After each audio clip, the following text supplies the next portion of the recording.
Hello good morning students. सबसे पहले मैं आपको फेराडेज लॉ इंट्रोड्यूस करा देता हूँ। फर्स्ट लॉ होता है W equals to E I T upon 96500। पढ़ तो आप चुके होंगे क्योंकि पेपर करीब है जेई और नीट का। Where W is mass of substance deposited और लिबरेटेड एट एनी इलेक्ट्रोड। यहाँ पर E इक्विवेलेंट मास है जो molecular weight upon n factor, n factor को वैलेंसी फैक्टर भी कहते हैं। तो इक्विवेलेंट मास होता है molecular weight upon valency factor. I ampere में करंट है, T टाइम इन सेकंड है। 96500 एक मोल इलेक्ट्रॉन का चार्ज होता है, इतने कूलाम, और ये एक फेराडे कहलाता है। तो एक बात और इम्पोर्टेंट बात है कि 1 फेराडे या 96500 कूलाम चार्ज किसी भी सब्सटेंस के किसी भी इलेक्ट्रोड पर ई ग्राम को डिपॉजिट करता है। यानी अगर किसी इलेक्ट्रोलाइट के एक्वस सॉल्यूशन में 1 फेराडे चार्ज पास कर दे तो कैथोड या एनोड पर उस सब्सटेंस के इक्विवेलेंट मास के बराबर वेट हमें मिलेगा। जैसे सिल्वर का इक्विवेलेंट मास 108 होता है, तो अगर मैं सिल्वर नाइट्रेट के एक्वस सॉल्यूशन में 96500 कूलाम चार्ज पास कर दूं तो मुझे कैथोड पर 108 ग्राम सिल्वर मिलेगा। ठीक है, जल्दी से सेकंड लॉ भी बता देता हूं क्योंकि मेन मकसद तो मेरा प्रॉब्लम्स की प्रैक्टिस कराना है क्योंकि पेपर करीब है। तो second law is nothing but extension of first law of Faraday of electrolysis. हम जानते हैं W इक्वल्स टू दिस, तो W upon E, W upon E को बोलते हैं नंबर ऑफ इक्विवेलेंट्स, और ये बराबर हो जाएगा IT अपॉन 96500। अगर I और T कांस्टेंट कर दें और दो या दो से ज्यादा इलेक्ट्रोलिटिक सेल को सीरीज में जोड़ दें और सभी इलेक्ट्रोलिटिक सेल में सेम करंट सेम टाइम के लिए पास की जाए तो देखो क्या हो जाएगा, W अपॉन E कांस्टेंट हो जाएगा। क्यों? क्योंकि I भी सेम है, T भी सेम है, यानी कि IT सेम है, यानी कि IT कांस्टेंट है सभी सेल के लिए। 96500 ऑलरेडी ये कांस्टेंट है, तो हमें किसी भी सेल के कैथोड और एनोड पर जो मिलने वाले नंबर ऑफ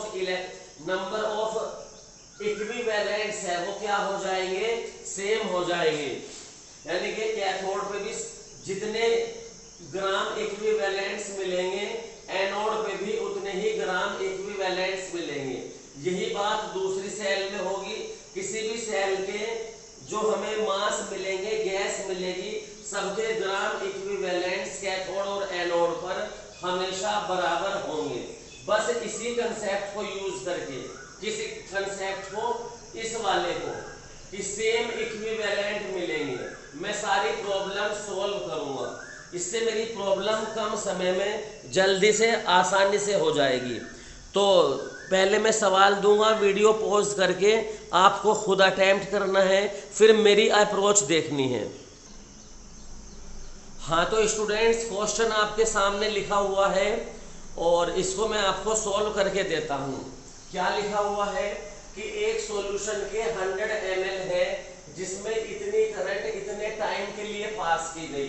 तो ये बताना है इनिशियली कितना Ag प्लस लिया गया था। तो क्योंकि मुझे I दिया है मिली एम्पियर में, तो पहले उसे एम्पियर में बदलना पड़ेगा, मैंने पहले ही बोला था। टाइम दिया है मिनट में, तो उसे सेकंड में बदलना पड़ेगा, वो भी मैंने पहले ही बोला था। तो सबसे पहले जैसे कि मैं कह चुका, क्या निकालते हैं इस तरह के सवालों में, इक्विवेलेंट्स निकालते हैं। और W अपॉन E किसके बराबर होता है, IT अपॉन 96500। यही तो इक्विवेलेंट वेट, यही तो नंबर ऑफ इक्विवेलेंट्स होता है। तो इक्विवेलेंट्स ऑफ सिल्वर IT की वैल्यू रखने के बाद कितने आ गए, 9 × 10⁻⁻5। बहुत आसान कैलकुलेशन है।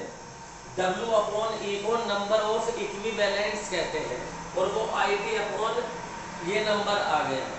एक बार अगर नंबर ऑफ इक्विवेलेंट्स आ गए तो कंसंट्रेशन निकालना आसान हो गया। क्योंकि नॉर्मलिटी किसके बराबर होती है, number of equivalents upon volume in litre. लेकिन नंबर ऑफ इक्विवेलेंट्स आए हैं और वॉल्यूम ml में है, तो मैं इक्विवेलेंट्स को मिली इक्विवेलेंट्स में बदल दूंगा। ठीक है, तो क्या हो जाएगा, एक इक्विवेलेंट में 1000 मिली इक्विवेलेंट होते हैं, 1000 की मल्टीप्लाई कर देंगे तो इतने मिली इक्विवेलेंट आ जाएंगे। नाउ सिल्वर आयन की जो कंसंट्रेशन होगी वो किसके बराबर होगी नॉर्मेलिटी में, milliequivalent upon volume in ml। Milliequivalent लिए हैं तो वॉल्यूम भी ml में। इसको सॉल्व कर लेंगे, इतने नॉर्मल सॉल्यूशन आ जाएगा। लेकिन Ag का वैलेंसी फैक्टर या n फैक्टर 1 है, तो जो इसकी नॉर्मेलिटी होगी वही क्या होगी, मोलैरिटी भी होगी। ठीक है, मैं दूसरा क्वेश्चन देता हूं, उसे आप खुद करना। नेक्स्ट क्वेश्चन बच्चों बोर्ड पर लिखा है, इसे पहले पढ़ लीजिए, वीडियो पॉज कीजिए और खुद कीजिए। पहले इक्विवेलेंट निकालिए जैसे मैंने निकाले थे और उसके बाद सेम तरीके से कीजिए। तो आई होप आपने ट्राई किया होगा, बल्कि सही भी कर लिया होगा। सबसे पहले बेटे हम क्या निकालेंगे, equivalents. Equivalents, number of equivalents यानी कि वेट अपॉन इक्विवेलेंट वेट। तो IT दिया है तो I और T की वैल्यू रख देंगे। वेट भी दिया है 9.05 ग्राम, उसकी भी वैल्यू रख देंगे। तो W अपॉन E और IT की वैल्यू रखने के बाद यहाँ से E निकाल लेंगे, वो आ जाएगा इतना। लेकिन सवाल में क्या पूछा है, oxidation state of indium in the halide. तो इक्विवेलेंट वेट किसके बराबर होता है, atomic mass upon n factor. माना वैलेंसी n थी तो n फैक्टर भी क्या होगा, n ही होगा। तो मुझे यहां से n निकालना है, तो E equals to atomic mass by n, और दिया कितना है E, कितना निकल के आया है, इतना। तो यहां से n की वैल्यू निकाल लेंगे, वो अप्रोक्सीमेटली कितनी आ जाएगी, 3। देख लीजिए आप, पूरा सॉल्यूशन कुछ भी नहीं है। नंबर ऑफ इक्विवेलेंट्स निकाले, IT अपॉन 96500 करके।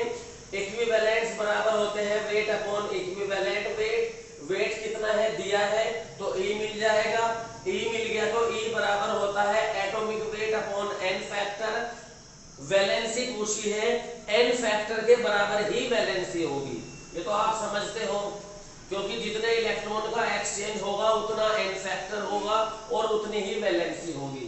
तो यहां से सीधा n निकाल लेंगे और आपको मिल जाएगा सॉल्यूशन। तो आई होप ये आपकी समझ में आया होगा, बल्कि आपने खुद किया होगा। चलिए नेक्स्ट क्वेश्चन की ओर मूव करते हैं। नेक्स्ट क्वेश्चन पर मूव करने से पहले मैं आपको बता दूं, एक कोड याद रखना है। अगर गैसेस वाला सवाल आया, इलेक्ट्रोड पर गैस लिबरेट करने वाला, तो बस 3 ही गैस मिलेंगी आपको किसी भी फैराडे लॉ के न्यूमेरिकल में। HCO मतलब हाइड्रोजन, क्लोरीन या ऑक्सीजन। हाइड्रोजन का n फैक्टर 2, क्लोरीन का भी 2 और ऑक्सीजन का 2 + 2 = 4। तो याद रखना मेरा कोड HCO224, HCO224। H2 का वैलेंसी फैक्टर 2, क्लोरीन का 2, ऑक्सीजन का 4। नॉर्मल n फैक्टर को वैलेंसी फैक्टर भी कहते हैं। तो HCO224। तो लो बच्चों, इस क्वेश्चन को भी आराम से पढ़ लो, नीट का सवाल है, बड़ा आसान सा। क्लोरीन लिबरेट हो रही है, हाइड्रोजन लिबरेट हो रही है, तो क्लोरीन का ये पूछा है कितना वॉल्यूम लिबरेट होगा। मैं बता चुका हूं कि इक्विवेलेंट हमेशा सेम होंगे, इसी चीज को पकड़ के सारे न्यूमेरिकल करने हैं। आइए करते हैं, देखिए इसका सॉल्यूशन।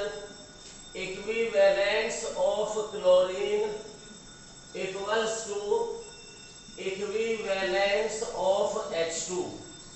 लेकिन इक्विवेलेंट्स किसके बराबर होते हैं, valency factor into moles of chlorine, valency factor into moles of hydrogen. अरे नॉर्मेलिटी बराबर मोलैरिटी इनटू वैलेंसी फैक्टर, तो इक्विवेलेंट बराबर मोल्स इनटू वैलेंसी फैक्टर। ये फॉर्मूला तो पता होगा, मैं लिख देता हूं कभी भूल जाओ। इक्विवेलेंस बराबर मोल्स इनटू वैलेंसी फैक्टर, वही मैंने यूज किया है, ठीक है। लेकिन क्लोरीन का वैलेंसी फैक्टर कितना बताया, 2 इनटू मोल्स ऑफ क्लोरीन, और हाइड्रोजन का भी वैलेंसी फैक्टर अभी कितना बताया, 2 इनटू मोल्स ऑफ हाइड्रोजन। 2 से 2 कैंसिल, यानी कि जितने क्लोरीन के मोल्स लिबरेट होंगे उतने ही हाइड्रोजन के मोल्स लिबरेट होंगे। अगर दोनों के मोल सेम लिबरेट होंगे तो वॉल्यूम ऑब्वियसली सेम रहेगा। क्यों? क्योंकि मोल किसके बराबर होता है, मोल बराबर होता है volume at STP upon 22.4 litre. अगर किसी गैस के मोल को कैलकुलेट करना है, किससे, उसके वॉल्यूम से, और वॉल्यूम किस पर होना चाहिए, एसटीपी पर। तो एसटीपी पर जो वॉल्यूम है उसे 22.4 लीटर से डिवाइड कर दो, उस गैस के मोल मिल जाएंगे। और हाइड्रोजन के मोल और क्लोरीन के मोल सेम है तो वॉल्यूम भी सेम ही आएगा। यहाँ रखें तो वॉल्यूम कितना आ जाएगा, 5 लीटर। तो इसका आंसर क्या होगा, क्लोरीन के मोल भी कितने होंगे, 5। क्लोरीन का वॉल्यूम भी कितना होगा, क्लोरीन का वॉल्यूम भी 5 लीटर होगा। आई होप आपने किया होगा। लगे हाथों फैराडे लॉ का क्वालिटेटिव एस्पेक्ट भी देख लो। अगर हम बात करें एनोड पर, तो एनोड पर कभी भी एक्वस सॉल्यूशन अगर दिया गया है सॉल्ट का, तो सल्फेट का ऑक्सीडेशन नहीं होता, नाइट्रेट का ऑक्सीडेशन नहीं होता, क्योंकि सल्फेट में सल्फर अपनी मैक्सिमम ऑक्सीडेशन स्टेट में है और नाइट्रेट में नाइट्रोजन अपनी मैक्सिमम ऑक्सीडेशन स्टेट में है। तो ऑक्सीडेशन कैसे होगा, ऑक्सीडेशन नंबर नहीं बढ़ सकता ना।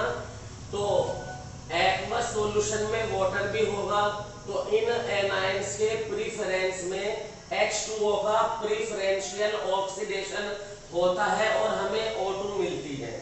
इसी तरह कैथोड पर alkali metals, alkaline earth metals और एल्यूमिनियम अपने एक्वस सॉल्यूशन से रिड्यूस होने के लिए कैथोड पर नहीं जाती, क्योंकि इलेक्ट्रोकेमिकल सीरीज में बहुत ऊपर है, इनके रिडक्शन पोटेंशियल SRP बहुत कम है। वाटर का प्रीफरेंशियल रिडक्शन होता है और इनके मुकाबले कैथोड पर हाइड्रोजन गैस मिलती है। एग्जाम्पल के लिए अगर Na2SO4 दिया है तो Na कैथोड पे नहीं जाएगा, सल्फेट एनोड पे नहीं जाएगा, एनोड पे H2O के ऑक्सीडेशन से ऑक्सीजन और कैथोड पे H2O के ही रिडक्शन से H2 मिलेगी। ऐसे ही KNO3 का केस है, Na और K है, Na और K क्या है, अल्कली मेटल, और ऐसा ही एल्यूमिनियम सल्फेट का भी केस है। जब वाटर का ही ऑक्सीडेशन होता है और वाटर का ही कैथोड पर रिडक्शन होता है, ठीक है, तो फिर सॉल्यूशन की पीएच में कोई चेंज नहीं आता।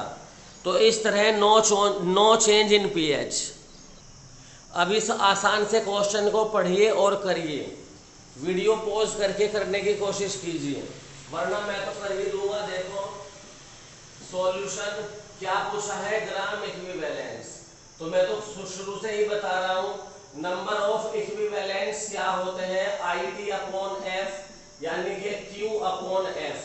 Q कितना दिया है, 2.5 फैराडे, ठीक है, और नीचे ये फैराडे है ही, फैराडे से फैराडे कैंसिल, तो 2.5 आंसर। इतना कंफ्यूज मत हो, ऐसे भी कर सकते हो, मतलब तुम ये सोच रहे होगे यहाँ F क्यों ले आया, इतना डरो मत। Q की जगह क्या रखोगे, 2.5 फैराडे, और F की जगह मान लो 96500 रखा है। मैं पहले कह चुका हूँ 1 फैराडे इसी के बराबर होता है। तो तुम क्या करोगे, बाद में इसकी मल्टीप्लाई करोगे, नीचे भी यही नंबर है, कैंसिल हो जाएगा, तब भी 2.5। हर तरह से 2.5 ग्राम इक्विवेलेंट ही आंसर आएगा, ठीक है। ये देखिए नेक्स्ट क्वेश्चन बड़ा आसान है, हालांकि काफ़ी कंफ्यूजिंग भी है, तो इसको करने की कोशिश कीजिए वीडियो पॉज करके, वरना मैं करता हूँ। देखिए क्या दिया है, 112 ml हाइड्रोजन निकली है STP पर। मैं तो भैया सारे सवाल इक्विवेलेंट मेथड से ही करूँगा। तो यहाँ पर number of equivalents of H2 कितने होंगे, n फैक्टर या valency factor into moles of H2, moles of H2। Confusion से बचने के लिए मैं V लिख देता हूँ, V मतलब valency factor into moles of H2। Okay, अब वैलेंसी फैक्टर हाइड्रोजन का मैं 2 रटवा चुका हूँ, याद करा चुका हूँ। और मोल्स ऑफ हाइड्रोजन कैसे निकालेंगे, मुझे STP पर हाइड्रोजन का वॉल्यूम दिया है, तो उसे मोल में बदलने के लिए क्या करेंगे, 22,400 ml से डिवाइड कर देंगे, क्योंकि ml में वॉल्यूम है। अभी बताया तो था, number of moles of any gas उसका STP पर वॉल्यूम अपॉन ये वाली वैल्यू, ठीक है, इतना आ जाएगा। तो ये कितना होगा, ये आ जाएगा 1/100। तो हाइड्रोजन के नंबर ऑफ इक्विवेलेंट्स कितने आ गए, 1/100, यानी कि W/E कितना, 1/100। पूछा क्या है, the quantity of electricity required, कोई बात नहीं, W/E क्या होता है, Q/96500, it is equals to 1/100। 100 से ये 2 0 कैंसिल, तो क्वांटिटी ऑफ इलेक्ट्रिसिटी आ गया 965 कूलम। देखो समझ में आया होगा आराम से, बहुत अच्छा सवाल था, थोड़ा कंफ्यूजिंग भी था। और ये 2 क्वेश्चन जो आपको बोर्ड पर दिखाई दे रहे हैं, ये आपके होमवर्क के लिए हैं, इन्हें आपको खुद से ट्राई करना है। दोनों क्वेश्चंस आए हुए हैं, मैं आंसर लिख देता हूँ। पहले वाले का आंसर है 147 कूलम और दूसरे वाले का आंसर है 55.97। ये दोनों क्वेश्चंस आपको क्या करने हैं, खुद अटेम्प्ट करने हैं, ठीक है, आसानी से हो जाएंगे। सेकंड में चाहे सीधा फर्स्ट लॉ लगा देना, जब 2 या 2 से ज़्यादा चीज़ों का डिस्कशन होता है सवाल में, तब इक्विवेलेंट निकालना ज़्यादा बेहतर होता है। अगर किसी एक ही कंपाउंड के लिए बात हो रही है, एक ही सब्सटेंस के लिए बात हो रही है, फिर तो W=EIT/96500 ये लगा दो, सब कुछ गिवन है, ई पूछा है, सेकंड न्यूमेरिकल आसानी से हो जाएगा। तो ठीक है, चलिए मिलते हैं फिर नेक्स्ट वीडियो में, दीजिए इजाज़त, थैंक यू, सब्सक्राइब कीजिए और आनंद लीजिए सवालों का। मैं ये वीडियो उन नीट और जेईई एक्सपीरियंस के लिए बना रहा हूँ, उनके लिए ये फ़ायदेमंद है जिनकी कम से कम थियरी तो क्लियर है। अगर आपके थियरी के कंसेप्ट भी क्लियर नहीं है, फिर तो आप सवाल समझ ही नहीं पाएंगे। नीट और जेईई का पेपर करीब है, उसी को ध्यान में रखते हुए प्रैक्टिस प्रॉब्लम करा रहा हूँ मैं, ठीक है। फ्रेशर या जिन्होंने थियरी क्लियर नहीं की है, उनको इससे हेल्प नहीं मिलेगी, मुझे ऐसा लगता है। थियरी तो क्लियर होनी चाहिए।